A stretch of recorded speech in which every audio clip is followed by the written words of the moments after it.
साथियों नमस्कार। पुनः आप सभी का स्वागत है आपके इस चैनल देसी लल्लन टॉप यूट्यूब चैनल पर। एक बार पुनः सहारा इंडिया की कोऑपरेटिव सोसाइटियों के निवेशकों से संबंधित खबर अखबारों में छापी गई है। अमित शाह जी के हवाले से खबर छापी गई है कि लोकसभा में संसद सत्र के दौरान एक सांसद ने सवाल पूछा, उसके उत्तर में अमित शाह जी ने भरोसा दिया है सहारा के निवेशकों का भुगतान करने का।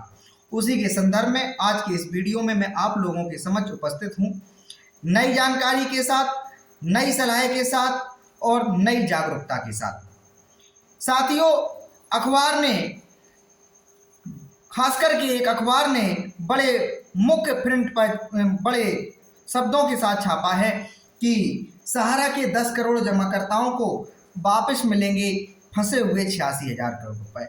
लेकिन साथियों, मैंने उस सांसद को जिन्होंने लिखित में जवाब मांगा है सरकार से और उसका जवाब उत्तर दिया है, उसको मैंने निकाला तो इस खबर में और उस सांसद जी के जो जवाब के उत्तर में था काफ़ी भिन्नता थी। उसमें अमित शाह जी के हवाले से, सरकार के हवाले से बताया गया है कि सहारा से भी रिफंड अकाउंट से जमाकर्ताओं के भुगतान करने के लिए 5,000 करोड़ रुपए रिलीज हुआ है, यही बताया गया है, ना कि 86,000 करोड़ रुपया भुगतान करने की बात की गई है। हाँ, ये सच्चाई है कि सहारा क्रेडिट कोऑपरेटिव सोसाइटी, सहारा यूनिवर्सल मल्टीपर्पज सोसाइटी और स्टार मल्टीपर्पज और हमारा इंडिया क्रेडिट कोऑपरेटिव सोसाइटी, इन सोसाइटियों ने 10 करोड़ से अधिक निवेशकों के माध्यम से 86,673 करोड़ रुपए से अधिक जुटाया है। साथियों, इसके अलावा अमित शाह जी ने अपने मंचों के माध्यम से, खुले सार्वजनिक मंचों के माध्यम से कहा है कि 10 करोड़ निवेशकों को भुगतान मिलने वाले हैं। सेंट्रल रजिस्ट्रार के समक्ष आवेदन लगाकर सारे निवेशकों के भुगतान मिलने वाले हैं। साथियों, इस दिशा में अगर सरकार बढ़ रही है तो बहुत ही खुशखबरी है, बहुत ही सुंदर बात है। इसके लिए सरकार को बारंबार धन्यवाद करना है।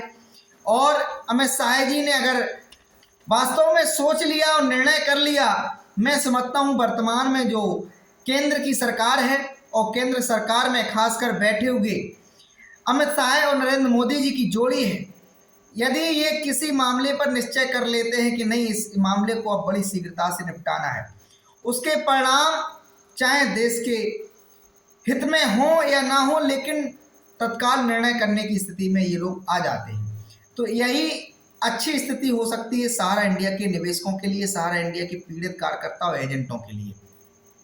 साथियों, बार बार जिस प्रकार से खबर आ रही है 86,673 करोड़ रुपए सहारा की सोसाइटियों में 10 करोड़ से अधिक निवेशकों की जमा है और इनके भुगतान सहकारिता मंत्रालय कराने के लिए दृढ़ संकल्पित है, दिलाने के लिए निश्चित इन लोगों ने संकल्प कर लिया है कि एक एक निवेशक के भुगतान दिलाना है। तो बहुत बहुत आप लोगों को भी शुभकामनाएं।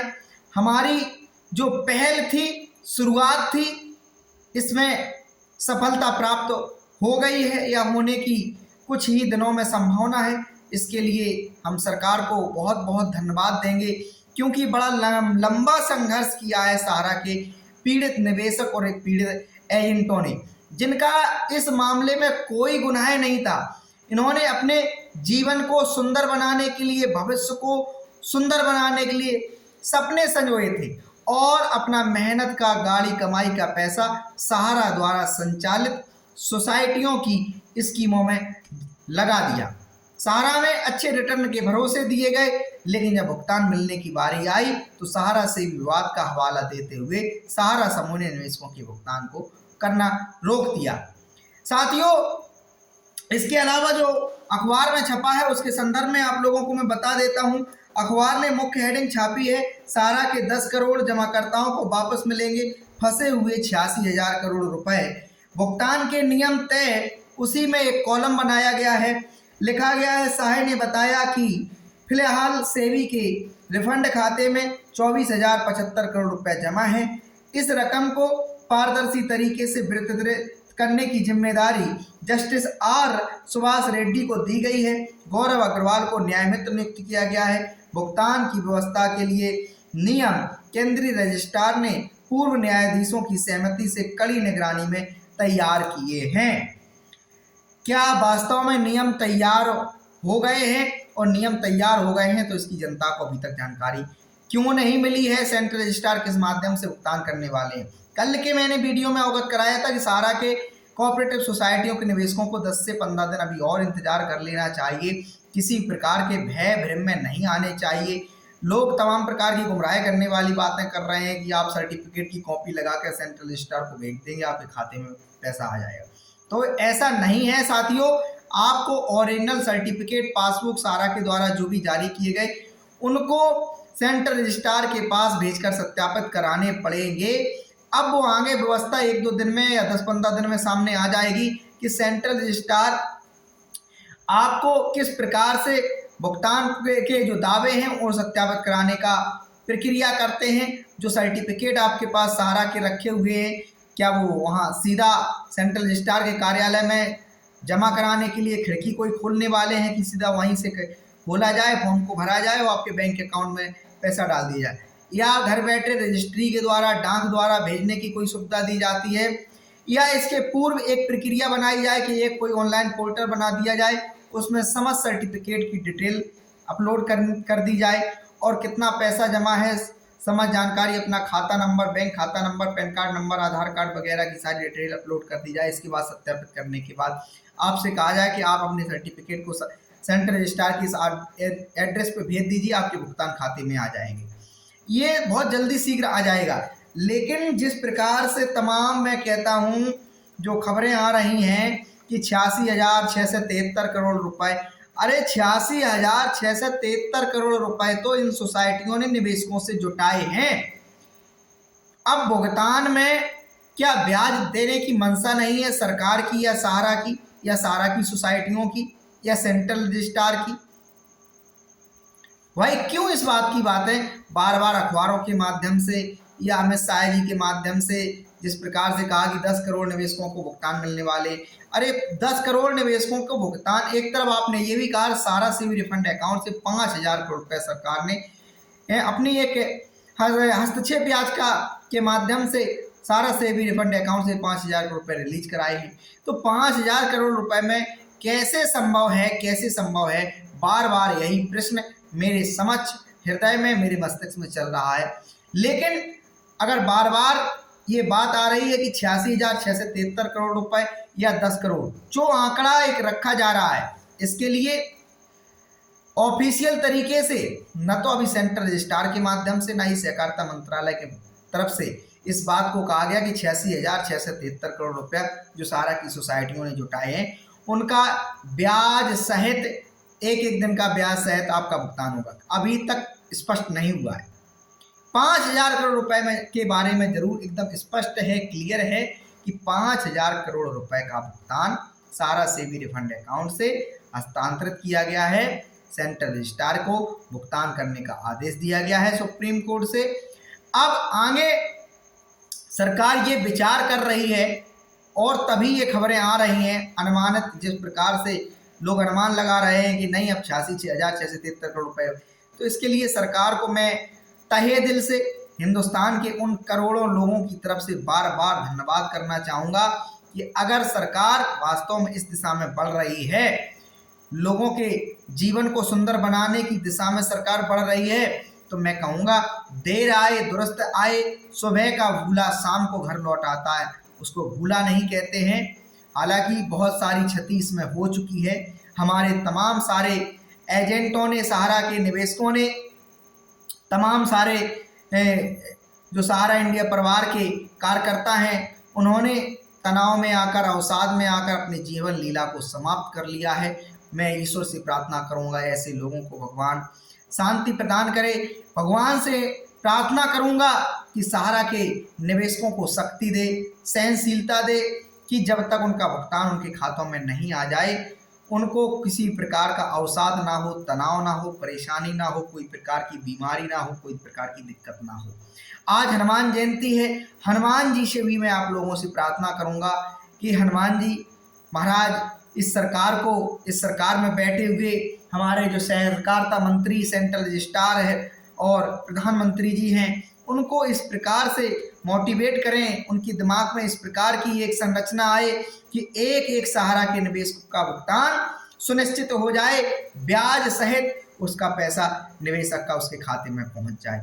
ऐसी मैं भगवान से प्रार्थना करूंगा, क्योंकि साथियों लोग बड़े संघर्ष करके मेहनत करके गाड़ी कमाई अपनी स्कीमों सहारा की इन स्कीमों में जब लगाए हैं तो इनका भुगतान दिलाने की सरकार की जिम्मेदारी। इसलिए आज नहीं, मैंने तो सैकड़ों बार ऐसे लोगों को सुना है जो भारतीय जनता पार्टी के कहते हैं ना एक तरफा समर्थक हैं, जिन्हें अंधभक्तों की भी संज्ञा बहुत सारे लोग देते हैं।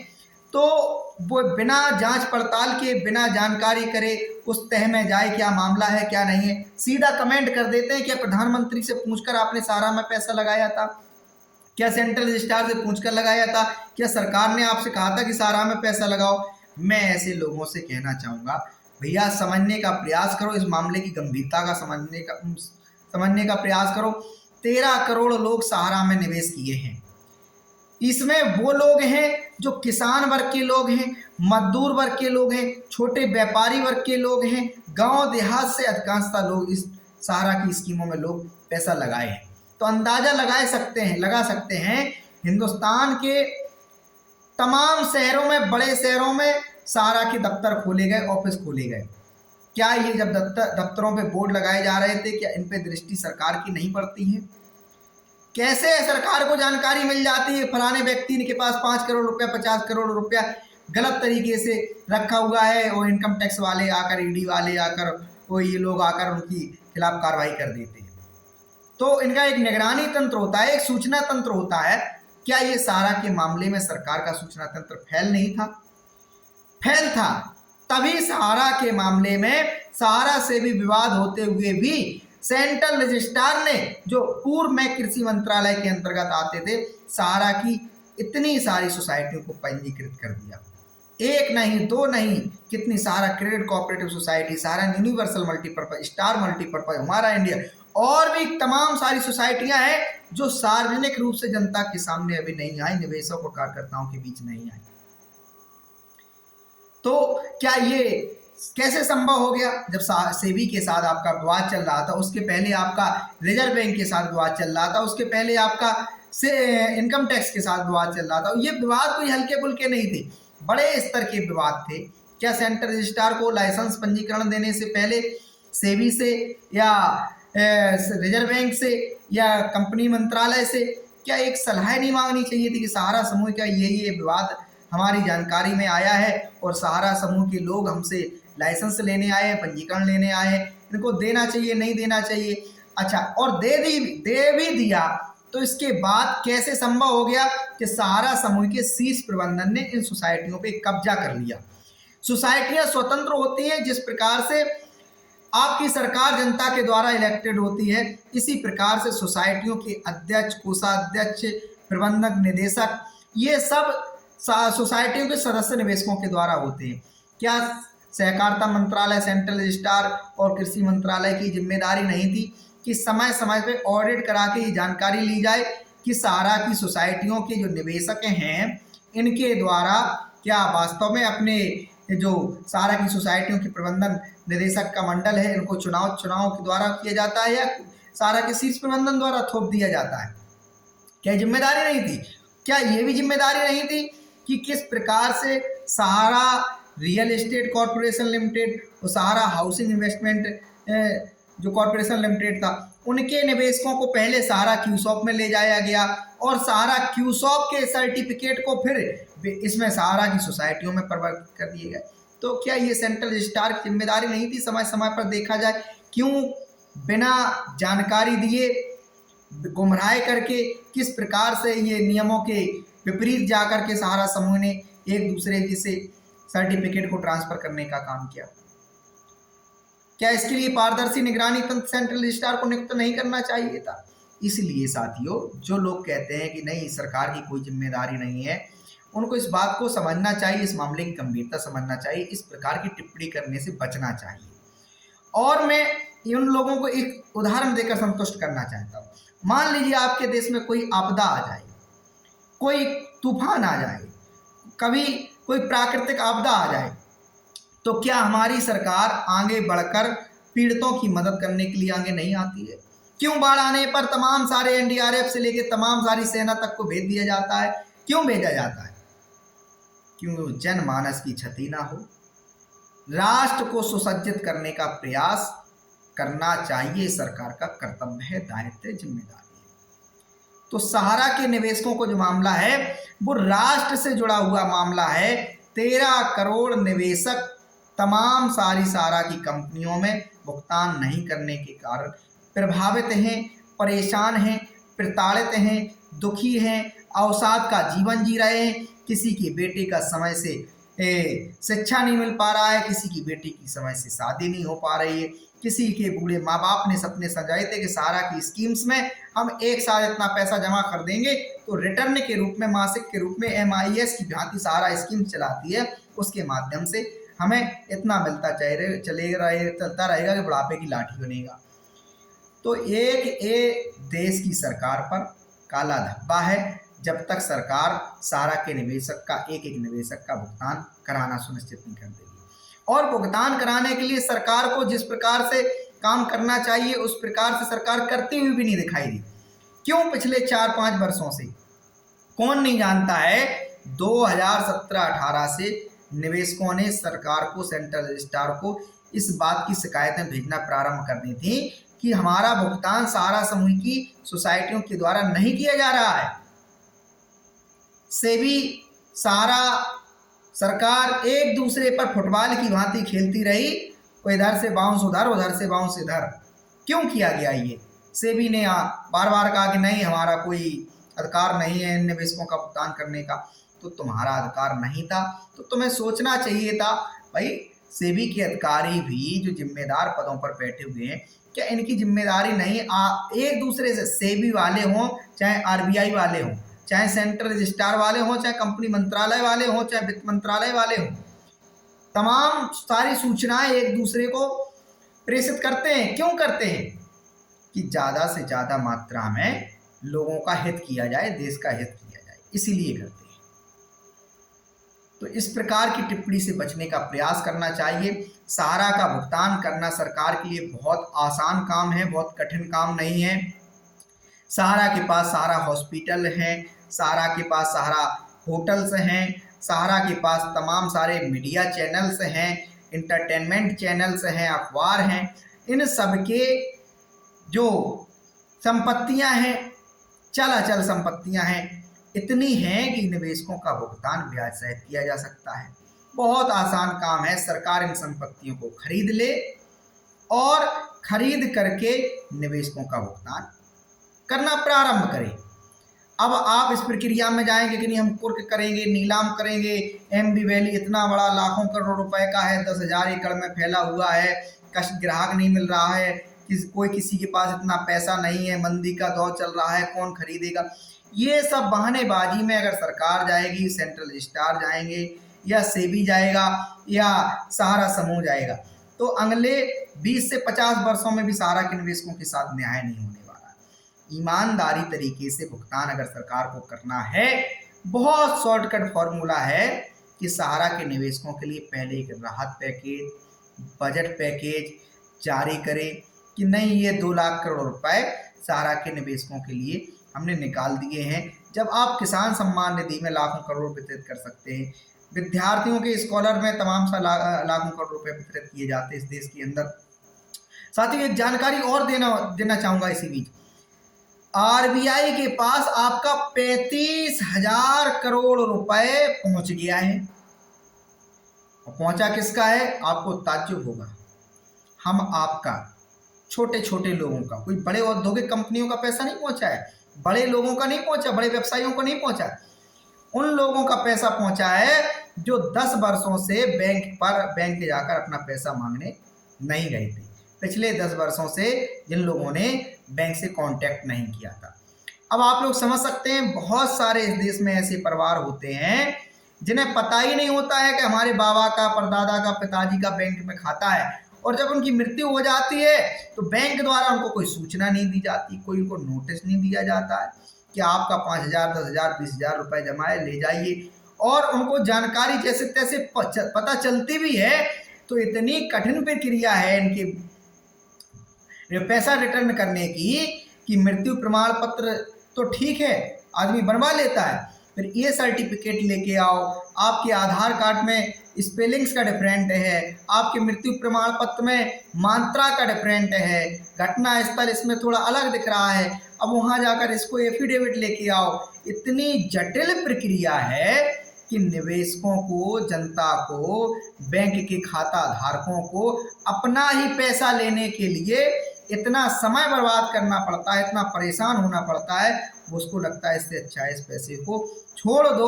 बैंक अधिकारी इस तरीके से उनको परेशान करते हैं। जिस प्रकार का बैंकों में हिंदुस्तान में व्यवहार किया जाता है बैंक कर्मचारियों के द्वारा, बहुत अच्छा व्यवहार नहीं है। खास करके भारतीय स्टेट बैंक के अधिकारियों का व्यवहार तो बहुत ज़्यादा निराशाजनक है। इसके लिए सैकड़ों वीडियोज आते रहते हैं सोशल मीडिया पर, लेकिन अब मजबूरी है, बैंक का खाता धारक जाए तो जाए कहाँ, क्योंकि इतनी सारी प्रक्रियाएं सरकार ने कर दी हैं। बैंक खाता बिना खुलाए उसका जीवन का संचालन भी अच्छे तरीके से नहीं हो सकता है। उसको फोन पे, गूगल पे, पेटीएम, ऑनलाइन तमाम सारे पोर्टलों की इस प्रकार से व्यवस्था कर दी गई है कि उसकी मजबूरी बन गई है इन पोर्टलों को चालू करना या अपने मोबाइल में रखना, इंटरनेट का उपयोग करना या तमाम सारी जो बैंकिंग फैसिलिटी इनका उपयोग करना मजबूरी बन गई है आपकी। तो इसी बीच आपको ये जानकारी देना है, 35,000 करोड़ रुपए किसका लिया गया है?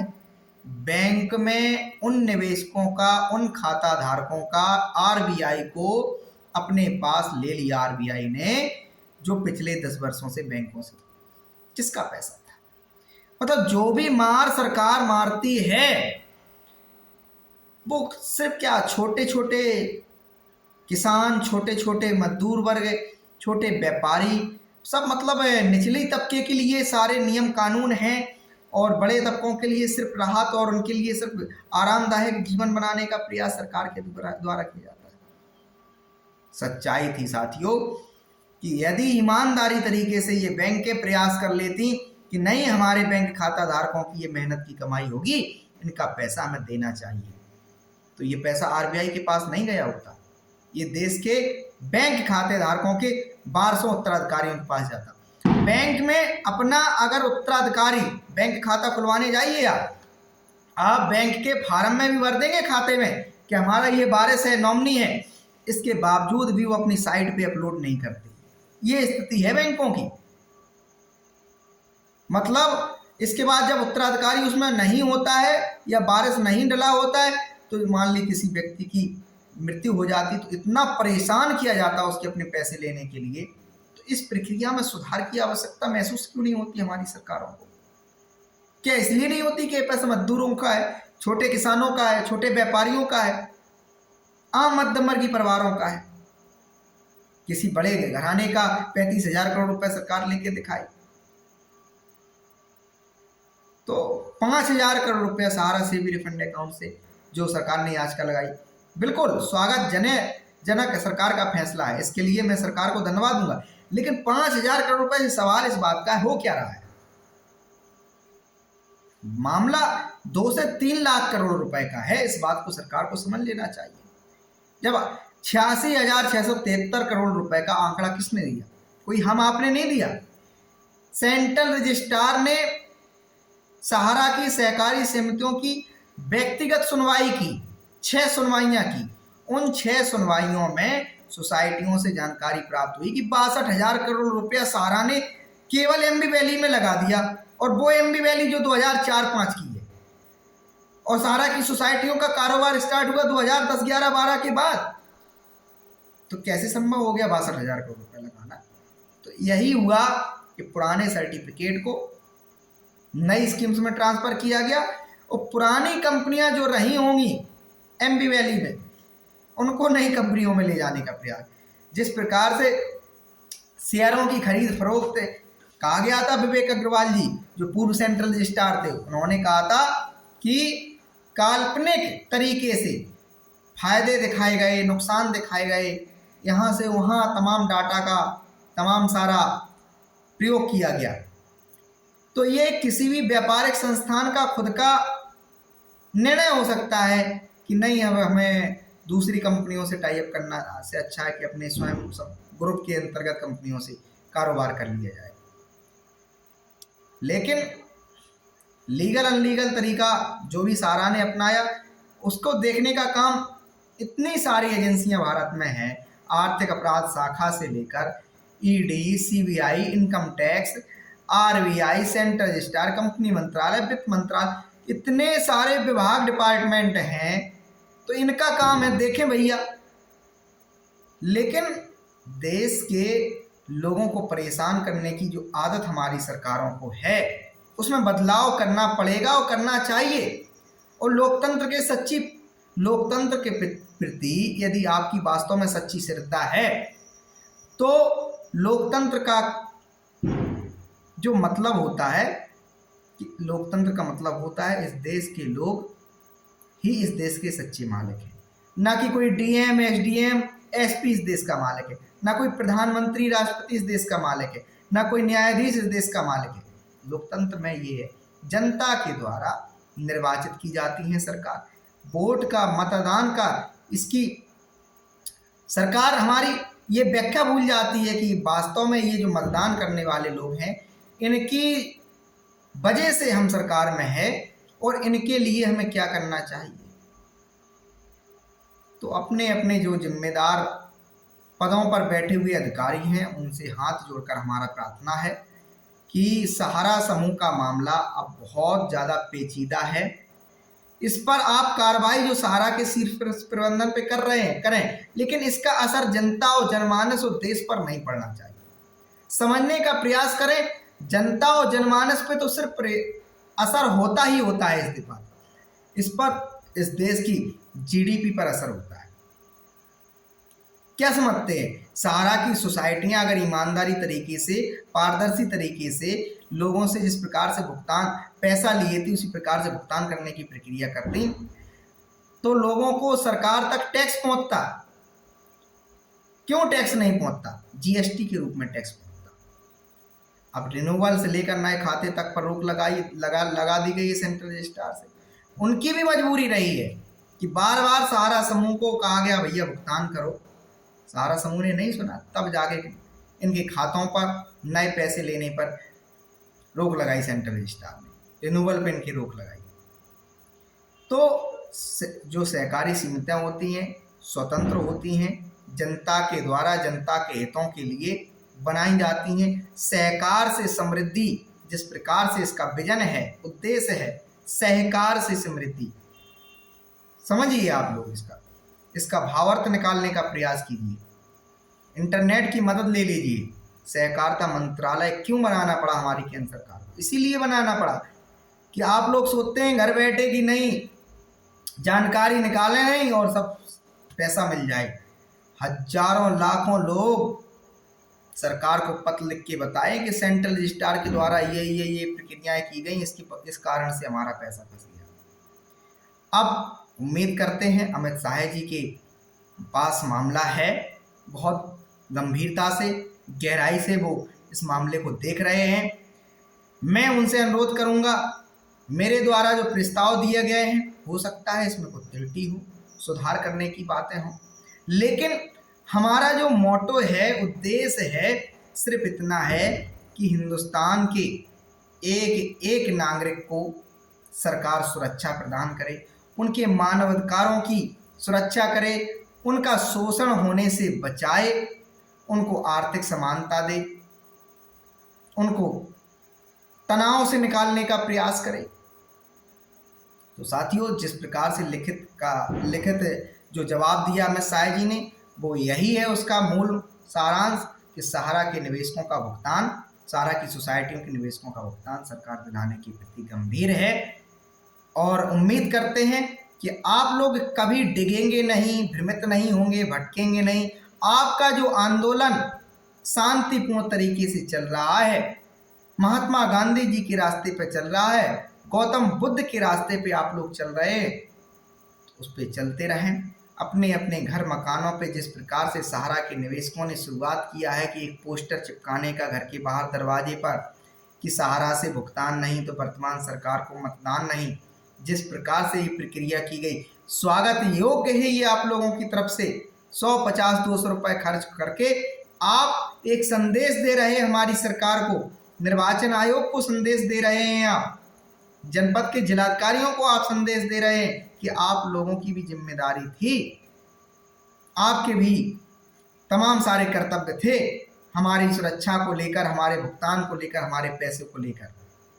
इसके अलावा जो आप लोग प्रयास कर रहे हैं सोशल साइट पर जाकर, ट्विटर पर जाकर, फेसबुक पर जाकर, इंस्टाग्राम के माध्यम से वीडियो पोस्ट करके सरकार से जो विनती, अनुरोध, प्रार्थना कर रहे हो, अपनी पीड़ा बता रहे हो कि किस प्रकार से हमारा बेटा, हमारी बेटी, ये जो भी आपकी व्यक्तिगत समस्या है आप अवगत करा रहे हो, ये भी स्वागत योग्य है।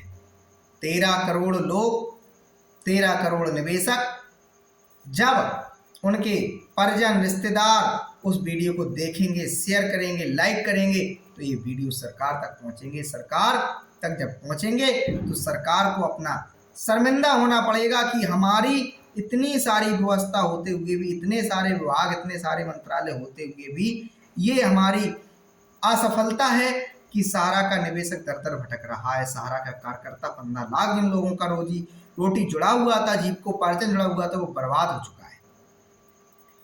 तो इसके बाद वीडियो पोस्टर के बाद बात कर ली हमने, क्या कहते हैं, अब बात करते हैं पत्रों की। प्रधानमंत्री कार्यालय को, सेंट्रल रजिस्ट्रार को, सेबी को और वित्त मंत्रालय को समय समय पर पत्र लिखते रहें, 10, 20, 50 रुपए खर्च करते रहें। यही वो तरीके हैं जो आपका भुगतान दिलाएंगे। बताएं कि सहारा समूह की संपत्ति अगर आपके शहर में मौजूद है कोई, तो उस पत्र में ये भी लिख के भेजें कि आपके कोई शहर में सहारा समूह की संपत्ति ये मौजूद है, उसकी जानकारी सरकार को दें, जिससे सरकार उस संपत्तियों पर नज़र बना के रख सके और समय आने पर बेच सके, नीलाम कर सके, कुर्क कर सके। इसके अलावा, पत्रों के अलावा एक विकल्प है आंदोलन।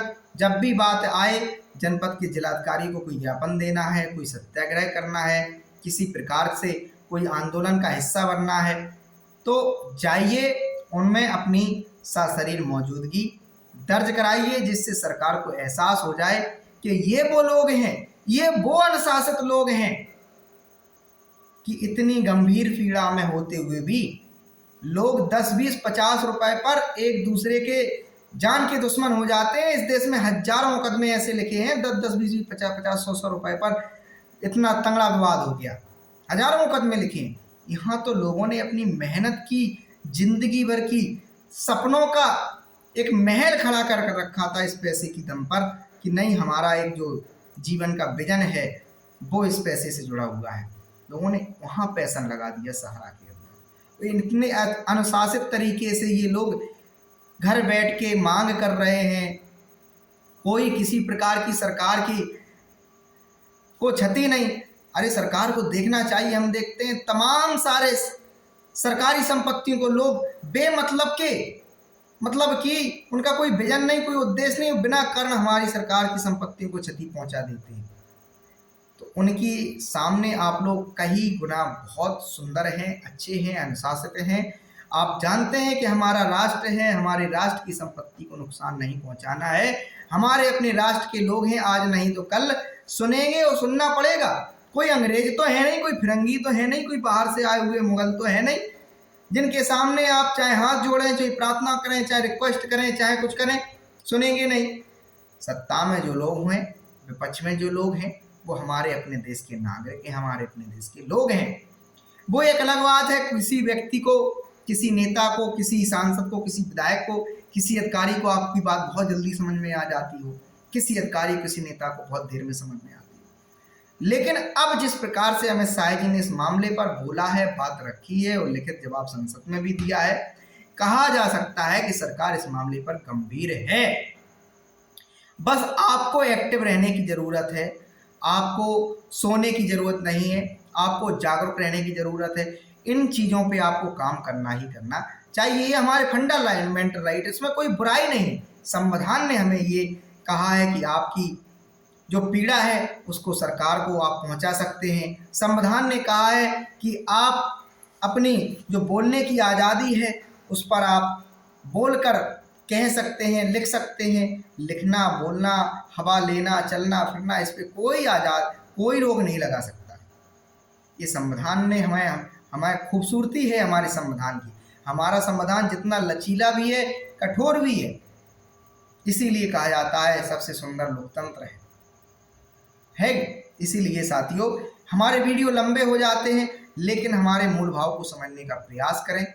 मेरा उद्देश्य है एक एक सहारा के निवेशक का भुगतान हो जाए, उनके जिंदगी में चार चांद लग जाएं, उनकी जो सपनों का चीरहरण हुआ है उसकी भरपाई हो जाए। खैर, कहते हैं जो हो गया, जो चला गया वो चला गया, उसके लिए क्या पछताना। लेकिन ठीक है, उसी टाइम पे अगर सरकार ने गौर किया होता, निगरानी की होती, तो ये दिन आए, ये स्थिति नहीं देखनी पड़ती सहारा के निवेशक नाकारकर्ताओं को। लेकिन जब भी, और धन्यवाद करिए, सौभाग्यशाली समझिए कि सहकारिता मंत्रालय अमित शाह जैसे शख्सियत को दिया गया है, जिनका विराट हृदय, विराट मस्तिष्क है, जो राजनीति के भी चाणक्य हैं। 2024 आ रहा है, उसको भी वो देख रहे हैं कि आने वाले दिनों में इस मामले पर हमारी पार्टी पर क्या असर पड़ सकता है। वो इस बात को समझ रहे हैं, इसीलिए साथियों एक्टिव हुए हैं। वो जानते हैं आने वाले 2023 और 24 में विधानसभा के चुनाव कई राज्यों में है, उससे भारतीय जनता पार्टी का भी नुकसान हो सकता है। तो इसलिए साथियों, आपको लगातार संघर्ष करना है, लगातार प्रयास करना है।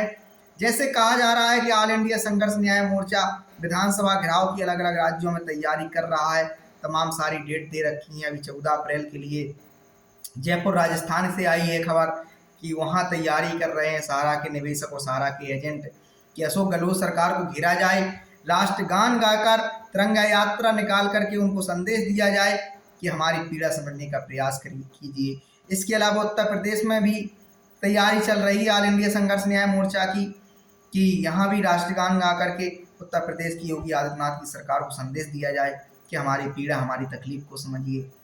इसी प्रकार से ये जो आंदोलन है, हम लोग कोई जो सहारा के निवेशक हैं उनकी कोई सरकार से या सुब्रत राय से या सेंट्रल स्टार से, किसी भी सरकारी एजेंसी से कोई व्यक्तिगत कोई बुराई दुश्मनी नहीं है। सभी के प्रति इनका आदर सम्मान है, लेकिन आदर सम्मान भी तब तक अच्छा रहता है जब तक सामने वाला भी इन बातों को समझे। इसलिए इन सरकारी संस्थाओं की जिम्मेदारी है कि अपनी भी भूमिका समझते हुए भी, अपनी भी जिम्मेदारी समझते हुए भी गहराई से, गंभीरता पूर्वक, बिना देर किए तत्काल फैसला करे सहारा के निवेशकों के लिए 2 से 3 लाख करोड़ रुपए का बजट पैकेज, राहत पैकेज जारी करें और सहारा की संपत्तियां जितनी भी हैं, चाहे भारतीय रेलवे को सौंप दें, चाहे इंडिया पोस्ट को सौंप दें, चाहे सेंट्रल स्टार को अपने अंदर में ले लें, या किसी थर्ड एजेंसीज को सौंप दें, LIC को सौंपना LIC को सौंप दें। और लगता है कि नहीं, इससे बहुत बड़ा देश पे असर पड़ जाएगा कि सहारा के कारोबार को चलने देना चाहिए, तो अपनी निगरानी में लेकर के संचालन कराइए। और जिस प्रकार से सहारा के शीर्ष प्रबंधन ने, चूंकि अब इतनी सारी FIR हो चुकी, इतने सारे मुकदमे हो गए हैं, हमें नहीं लगता है कि किसी भी प्रकार से अब ये लोग बचने वाले हैं। अभी नहीं तो 2 साल बाद, 4 साल बाद, 5 साल बाद, क्योंकि न्यायिक प्रक्रिया थोड़ी धीमी हो सकती है, लेकिन जब भी अपनी पटरी पे ये व्यवस्थाएं चढ़ेंगी तो इन लोगों के खिलाफ एक्शन होना शुरू हो जाएगा। क्योंकि धीमे धीमे सच्चाई पहुंच रही है कि किस प्रकार से तमाम सारे आदेशों का लगातार उल्लंघन किया गया, लगातार पालन नहीं किया गया। तो इस पे सरकार तो कार्रवाई करेगी। आज नहीं करे वो 2 साल बाद करे, 3 साल बाद करे। और इस चक्कर में निवेशकों के भुगतान वास्तव में नहीं रुकना चाहिए। ये सच्चाई है कि कार्रवाई करते हुए निवेशकों के भुगतान रोक दिए जाए, ये गलत है, ये पूर्णतः अन्यायपूर्ण है। तो करता रहूँगा, अपने वीडियो से आप लोगों को जागरूक संदेश देना है काम हमारा, ये हमारा भी अधिकार है। आप लोगों को बता दूं कि पिछले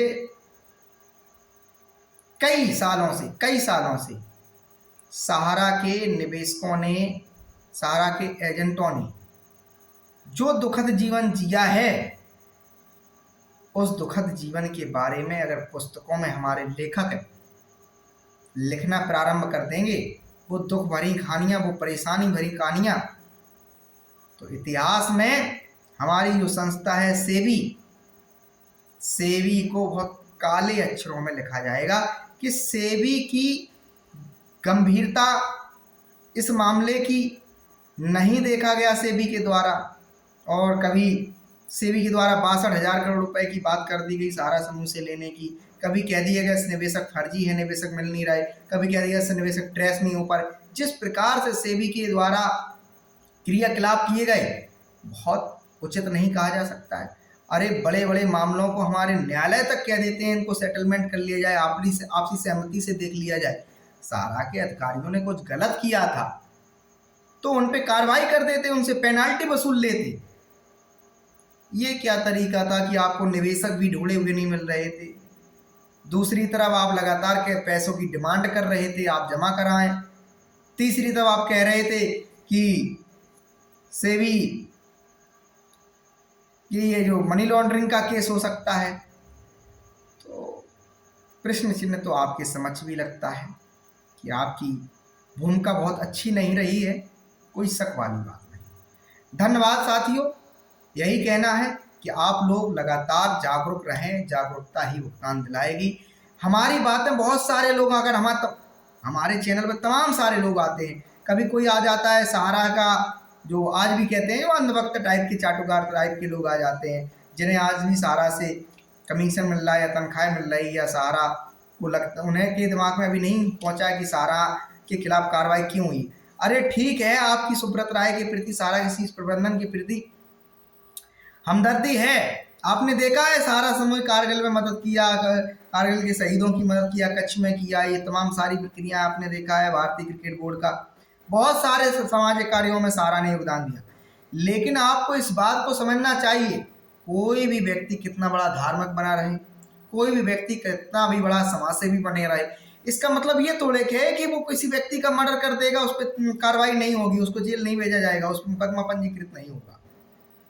इस बात को समझिए कि सहारा के शीर्ष प्रबंधन के लोग पारदर्शी तरीके से काम किए होते, सरकार की गाइडलाइन को माने होते तो ये दिन नहीं देखना पड़ा। ठीक है, 1978 में किन परिस्थितियों में व्यापार कारोबार प्रारंभ किया गया होगा, इसके बाद उसमें गुणवत्ता में सुधार किया जा सकता था, धीमे धीमे व्यवस्था में परिवर्तन किया जा सकता था, क्यों नहीं किया गया? सहारा के शीर्ष प्रबंधन के लोग अगर सेबी के समझ जाकर कह दिए होते कि नहीं, हमने इन सर्टिफिकेट का कोई भुगतान नहीं किया है, हमने निवेशकों से ये कहा कि सेबी भुगतान करने वाली नहीं है, और लोगों को लग गया कि नहीं अब सहारा से ही भुगतान लेना है, सेबी से नहीं लेना चाहते, इसलिए लोगों ने सारा रियल एस्टेट, सारा हाउसिंग के सर्टिफिकेट सहारा के कार्यालयों में जमा करा दिए, हमने उनको शॉप के पकड़ा दिए, सोसाइटियों के पकड़ा दिए।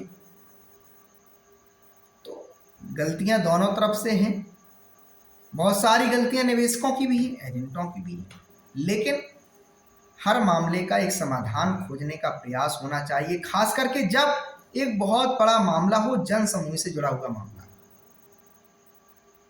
ऐसी दिशा में बहुत प्रभावी कार्रवाई करने की जरूरत होती है, बहुत गंभीरता पूर्वक कार्रवाई करने की जरूरत, ऐसी दिशा में अमित शाह जैसे लोगों की जरूरत होती है। मैं समझता हूं कि अमित शाह जैसे मंत्री, अमित शाह जैसे नेता हर विभाग को मिल जाएं तो मैं समझता हूं कि अगले 2 से 5 वर्षों में हिंदुस्तान की सूरत हाल बदल जाएगी। तमाम सारा भ्रष्टाचार तो ऑटोमेटिक तरीके से खत्म हो जाएगा, ये अधिकारी डर के मारे नहीं करेंगे। इस बात को समझिए, कोई भी सरकार हो, उस सरकार में सभी लोग बेईमान और सभी लोग ईमानदार नहीं होते। इस बात को भी आप लोग समझ लीजिए, चाहे कांग्रेस की सरकार रही हो, चाहे भाजपा की सरकार रही हो, चाहे समाजवादी की रहे, चाहे बहुजन समाजवादी पार्टी की रहे, चाहे आम आदमी पार्टी की रहे, किसी भी पार्टी की रहे, संपूर्ण नेता, संपूर्ण अधिकारी किसी भी शासन काल में ईमानदार नहीं हुए हैं, और ना ही संपूर्ण अधिकारी बेईमान हुए हैं। बस परिवर्तन होता रहता है, सरकार की शक्ति का असर होता रहता है, कौन व्यक्ति किस प्रकार से काम कर रहा है, कौन मंत्रालय में कौन अधिकारी किस हिसाब से काम कर रहा है, इसका असर पड़ता रहता है। धन्यवाद साथियों, जय हिंद।